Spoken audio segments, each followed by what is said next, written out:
Quiero recomendar, en este caso, un libro verdaderamente histórico, un libro referencial que acaba de ser traducido al español en la editorial Cátedra. Se trata del Museo Imaginario de André Malraux. Es un libro que apareció originalmente en su primera edición en el año 1947, que luego se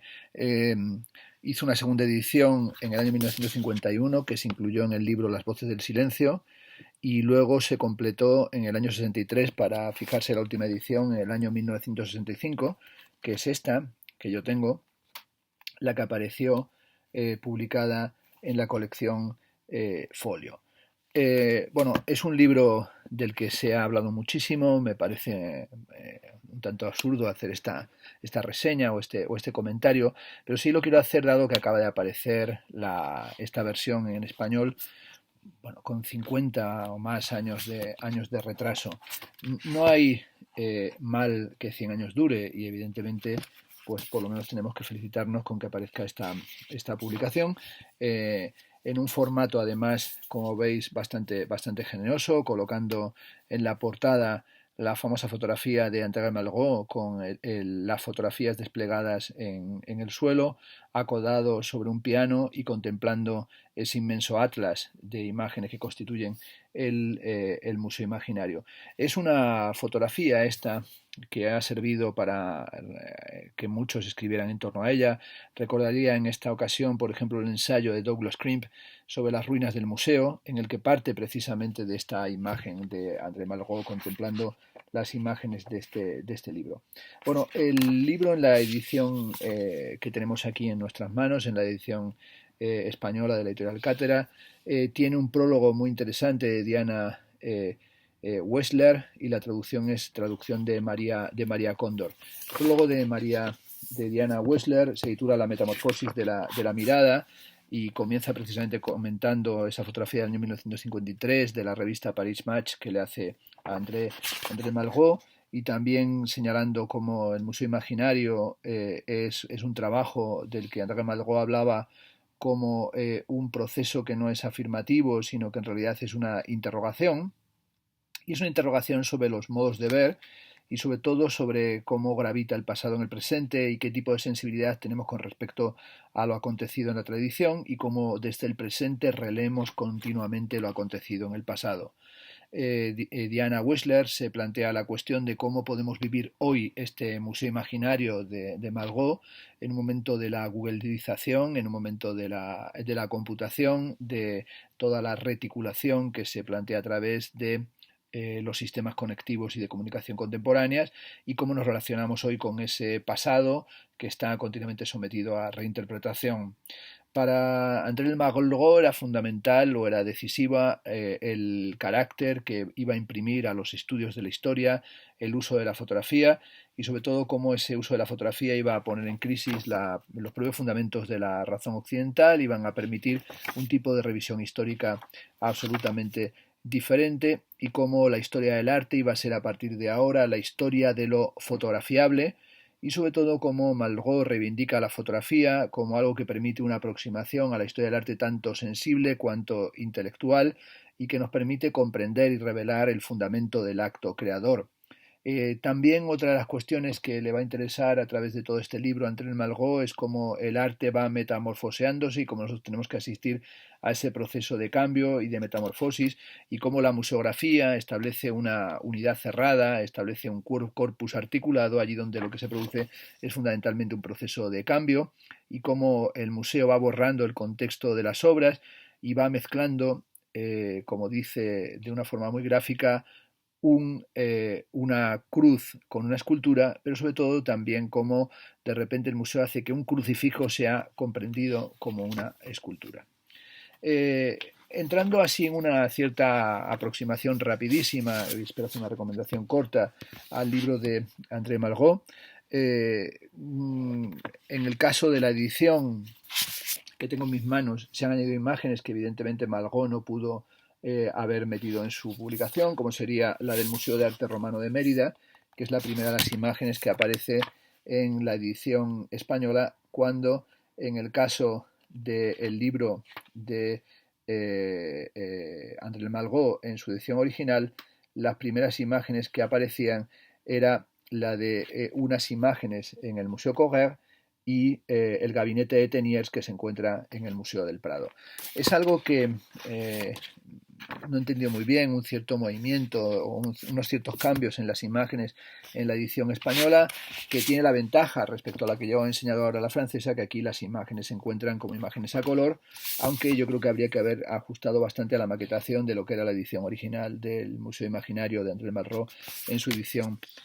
francesa. El primer asunto del que trata en el libro es precisamente ese que acabo de comentar rápidamente, de que un crucifijo románico no era para sus contemporáneos una escultura y que la Virgen de Cimabue tampoco era un cuadro, ni la Atenea de Fidias era una estatua, y cómo la historia del arte elimina los contextos y los convierte en elementos de contemplación estética o, por emplear la expresión kantiana, de placer desinteresado, ¿no? El museo es para André Malraux, así lo dice nada más comenzar el libro, uno de los lugares que ofrece la más alta idea del hombre, y sobre todo tiene que ver tanto con las grandezas del hombre cuanto con sus miserias, y también con la labor de expolio, y como Napoleón, por ejemplo, con todo lo que expolio, seguramente podría haber pensado en algún momento en incorporar la Capilla Sistina al Louvre. En el libro va a intentar utilizar la fotografía y los sistemas de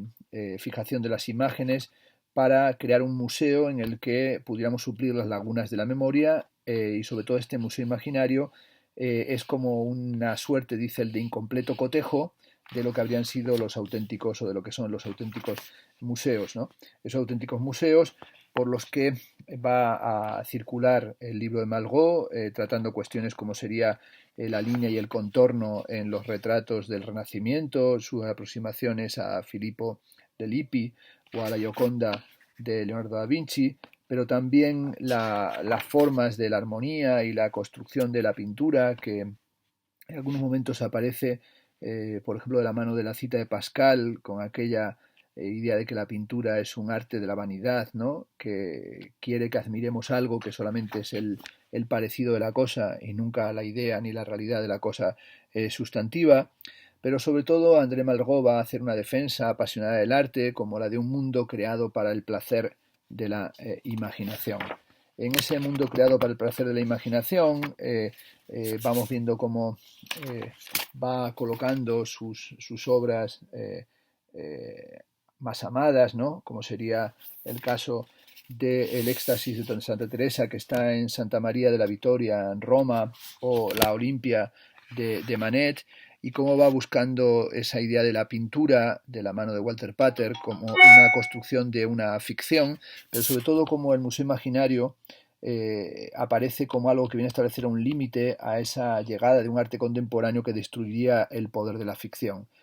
También el Museo de Arte como aquello que permite la emergencia del burgués, ese burgués que encontramos en los retratos de Ingres o también en algunas imágenes de Daumier, pero también esa emergencia de una museografía y de una idea del museo muy vinculada al romanticismo y a la forma en la que el romanticismo revisó también el pasado y revisó la historia del arte, ¿no? Nos dice Malraux que los grandes mitos de este siglo, la libertad, la democracia, la ciencia y el progreso, convergen con la esperanza de que la humanidad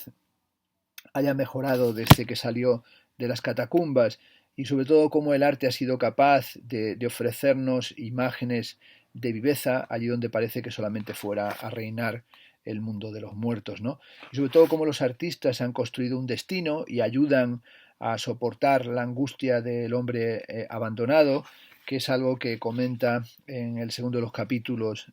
realizando una reflexión en torno a ciertas obras, por ejemplo, de Goya, pero también cómo va a aparecer los rasgos agresivos de la pintura y del arte moderno a partir de Frans Hals, o también de la forma de pintar de Velázquez, y cómo se va entendiendo que el arte moderno es un arte que tiene que escaparse o distanciarse de la narración.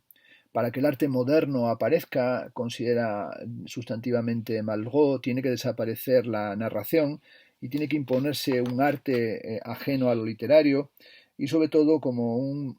punto de anclaje en esa especie de comienzo del proceso de la modernidad, que no sería otro que la Olimpia, tal y como la consideraba o tal como la valoraba, por ejemplo, el artista, el pintor Paul Cézanne. La Olimpia de Cézanne nos señala André Malraux de la mano de Cézanne, hace que la sombra desaparezca y el gato negro de Manet se mezcla con la sombra, mientras que el perro negro de Cézanne aparece recortado en las sábanas en su moderna Olimpia, ¿verdad? En esta imagen que aparece reproducida aquí entre las obras que se seleccionan en el Museo Imaginario. ¿Qué contiene pues este museo? Se pregunta aquí en la página 64 de esta edición Malraux. Contiene lo antiguo, más romano que griego, la pintura italiana a partir de Rafael, a los grandes flamencos, los grandes holandeses, los grandes españoles a partir de Rivera, los franceses a partir del siglo XVII, los ingleses a partir del siglo XVIII, Durero y Holbein, un poco al margen y más al margen todavía algunos primitivos, ¿no? Este museo es el museo, por tanto, de la materia pictórica, es el museo de las sombras originarias de la modernidad, de lo abocetado, es ese museo en el que el arte entra en conflicto con lo acabado y se presenta como lo fragmentario, con esa estética tan característica del el romanticismo. Es también ese museo del color, el color que aparece a partir de los impresionistas y que tiene esa gran eclosión, por ejemplo, en la pintura de Claude Monet, pero sobre todo es ese mundo que avanza hacia la contemporaneidad y hacia el siglo XX en el que la voluntad inicial del artista es la de someterlo todo a su criterio, someterlo a todo a su medida. Son muy interesantes las páginas, por ejemplo, en las que André Malraux revisa el género de la naturaleza muerta y sobre todo las reflexiones sobre los retratos y autorretratos de Van Gogh que se encuentran justamente en la mitad del libro, ¿no? Y también cómo va a ir cambiando la historia del arte, de un arte obsesionado por lo religioso, por las catedrales, por un arte que va a ir obsesionándose por colocar las obras en los museos, en ese museo imaginario en el que prosiguen las metamorfosis del imaginario, prosiguen las metamorfosis de la creación. La aventura de la modernidad es la aventura de una transformación de lo poético, como se podría encontrar en el pintor de la vida moderna y en la tematización del sentido de la crítica por Charles Baudelaire, pero sobre todo es esa pintura que va a encontrar luego su límite en la propia fotografía, que tan importante es para el Malraux, y cómo la fotografía aparecía vinculada al registro civil y nos permitía representar la vida, pero también parece como si la fotografía fuera cómplice con cierta idea de la inmovilidad bizantina,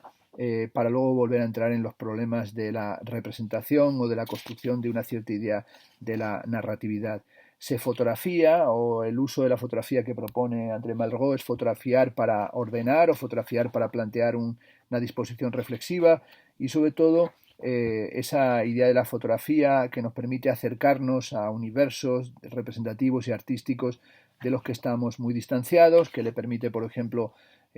volver a pensar o a plantear algunas reflexiones sobre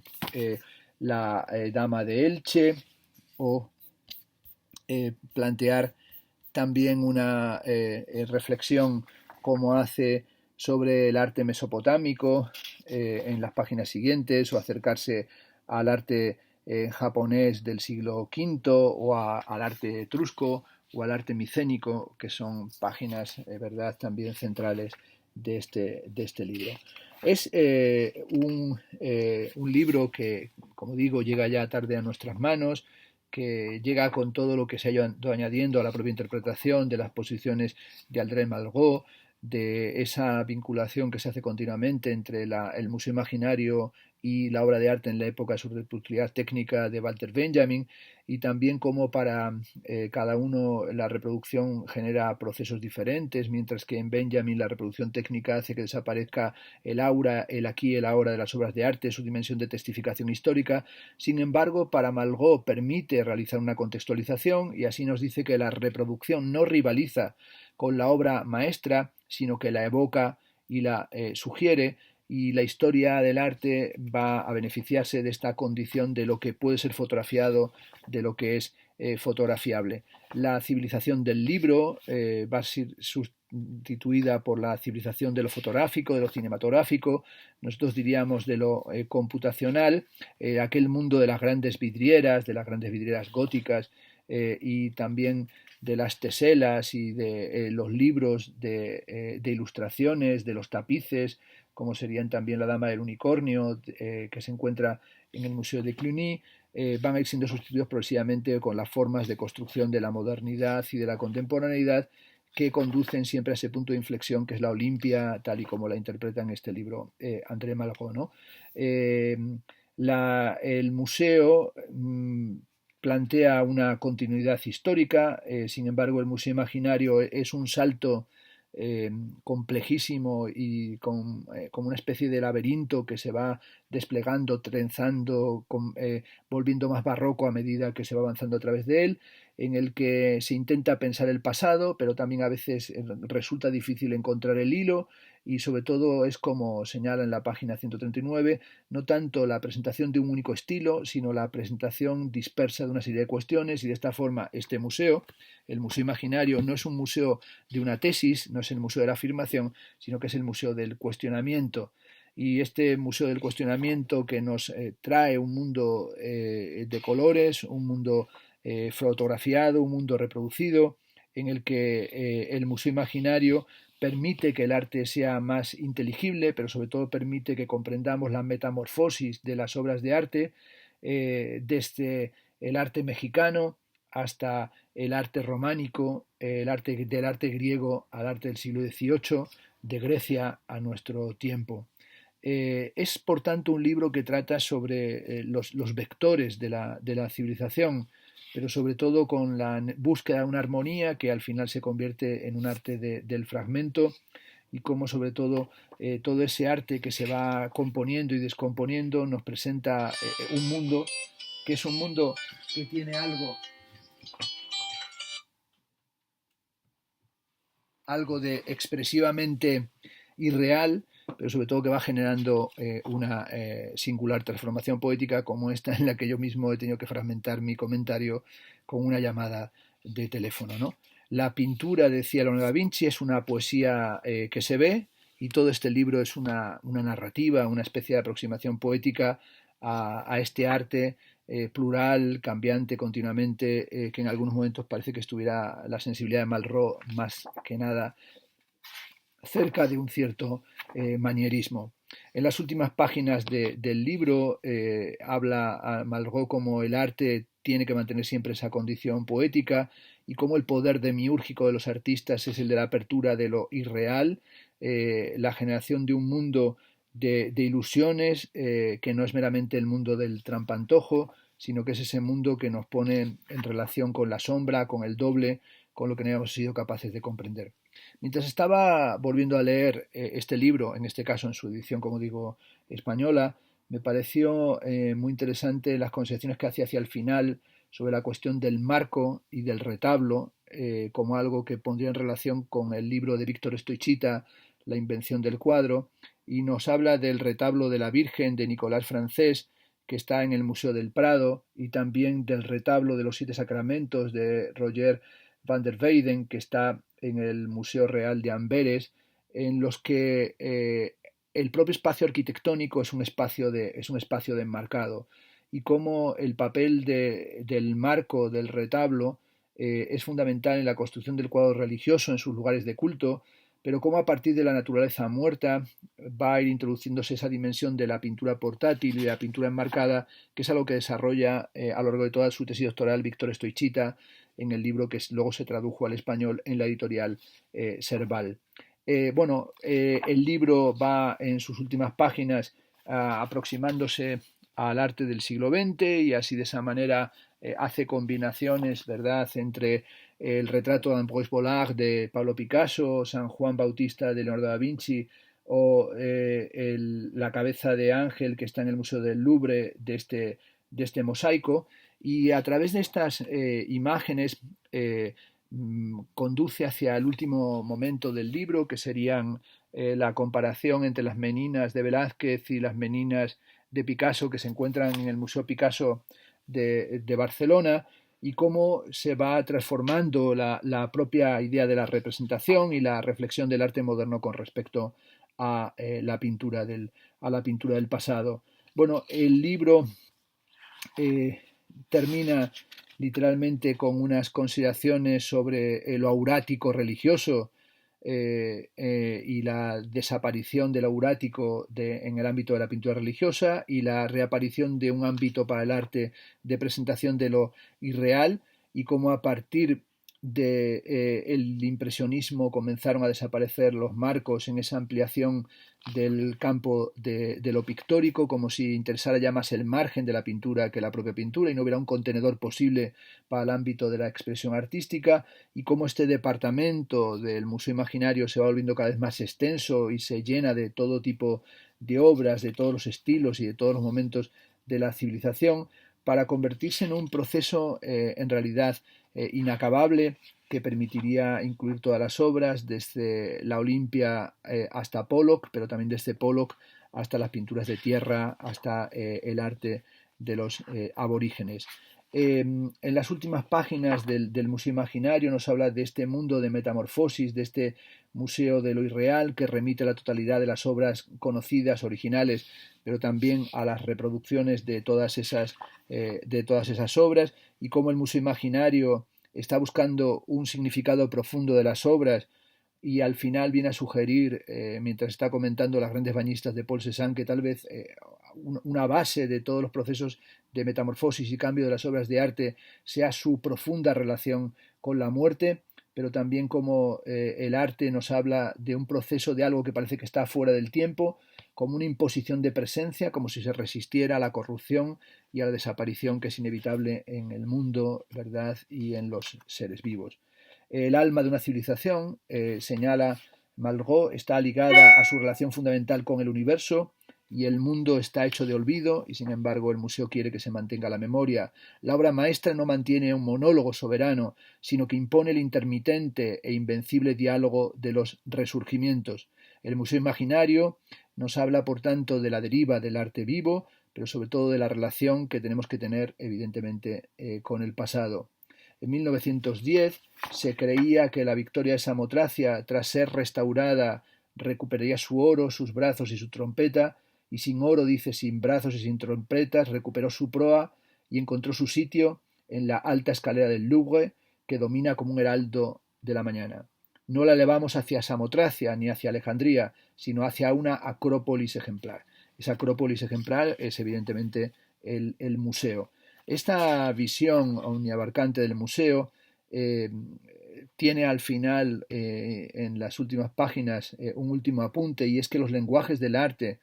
no son semejantes a la palabra, o no son sometidos o no deben ser sometidos a una estricta argumentación logicista, sino a los hermosos secretos de la música. Y esa dimensión de lo musical o esa dimensión de lo sonoro es lo que le lleva a terminar el libro hablando de la fe del siglo XII, pero también de los tiempos védicos, de las esculturas y de las estatuas de Sumer, de las grutas indias, de la Acrópolis y de las tumbas de Firenze, esto es, de las estatuas y las hermosuras que pueblan la tierra. Y dice, es el canto de las metamorfosis, y nadie lo ha oído antes que nosotros, el canto en el que las estéticas, los sueños y hasta las religiones no son más que los libretos de una música inagotable. Menos mal que tenemos por fin esta inmensa y extraordinaria partitura que permite tocar aquí infinidad de interpretaciones y que nos enseña que el arte es lo fotografiable, pero también ese secreto rumor, ese bruit secret, ¿no?, ese ruido secreto, por mencionar una obra muy conocida de Marcel Duchamp, que nos promete otro canto, otra música y acaso otro encantamiento. Muy recomendable el libro de André Malraux y sobre todo un clásico de la modernidad que lo reencontramos por fin en el siglo XXI.